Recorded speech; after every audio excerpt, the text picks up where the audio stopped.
It's been exciting to work with community researchers.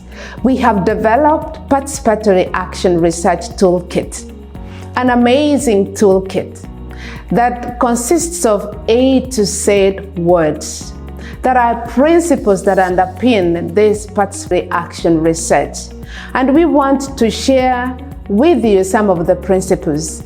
We asked some of the community researchers to share just a few of these principles that underpin this participatory action research.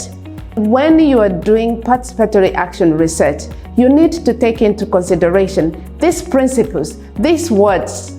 You will be able to go through from the beginning to the end if you take these principles seriously. We want to share with everyone, and we want to say that participatory action research approach is a valuable research that includes those who will have not been engaged in this research, that includes the voices that will have not been heard, that includes communities who will have never participated. Together, let's value, recognize, and appreciate participatory action research approach because it is so beneficial. It results to authentic results. It results to action. It results to social change. Thank you and welcome. How can we think about power as a force for positive change when working with communities or in any setting, especially with PAR? Well, the benefits of using our power and harnessing it for positive change is that we can ensure that our partnerships are more even-keeled and that we enjoy that experience a lot more. That those that are participating can really feel heard and that their views and opinions are carried forward, and that we actually don't need to change much. We don't need to change our day job. It's just our approach and looking at what type of power we actually have. I'd like to invite you to consider what kind of power you hold. Do you have positional power in terms of the organisation you work for, reputational power in terms of your associations, your skills and expertise, or maybe just personal gravitas where people listen to you? Think about how you might use this in terms of benefiting communities. So you might offer a platform, you might hold back because other people can have that platform and be heard, or you actually might step away from a situation because it's not actually bringing positive change to the communities we want to help and reach.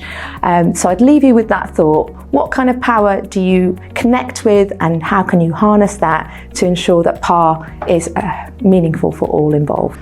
PAR is empowering because it gives anyone the right to have a seat at the table. Whether it be your lived experiences, the relationships you hold, or your views of the world, they all feed into PAR and make your voice valuable.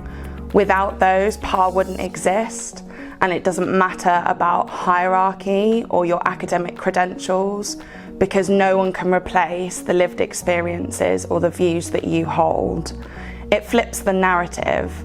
It isn't based on who is most academic in the room, but who has those trustworthy relationships in the community, and the views that you can feed into the incredible work of PAR, and that's what makes it so empowering. Trust means that you rely on someone because you feel safe with them. They are not going to hurt you or violate you. And when you're doing community research, trust is a very important element. By winning the trust of the community, you'll be able to collect a very deep and concrete information and data, and that data will allow you to get a very good information about what the community concerned about, and allow you to get a very good recommendation and feedback, which allows the service providers to give a very good service. With no trust will be no data. Therefore, dealing with community, and the community is a group of people who live in the same place and have particular things in common. So community and trust, they will go side beside each other. Whereas therefore, winning the trust of the community will allow a successful research and successful outcome.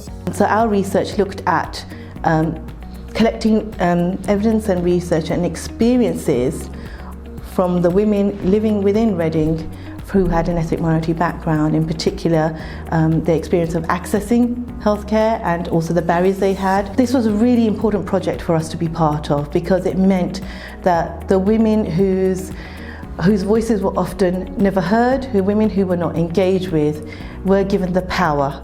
It was the women from the community who led on the project. There were over 100 women who gave their information and feedback about their experiences.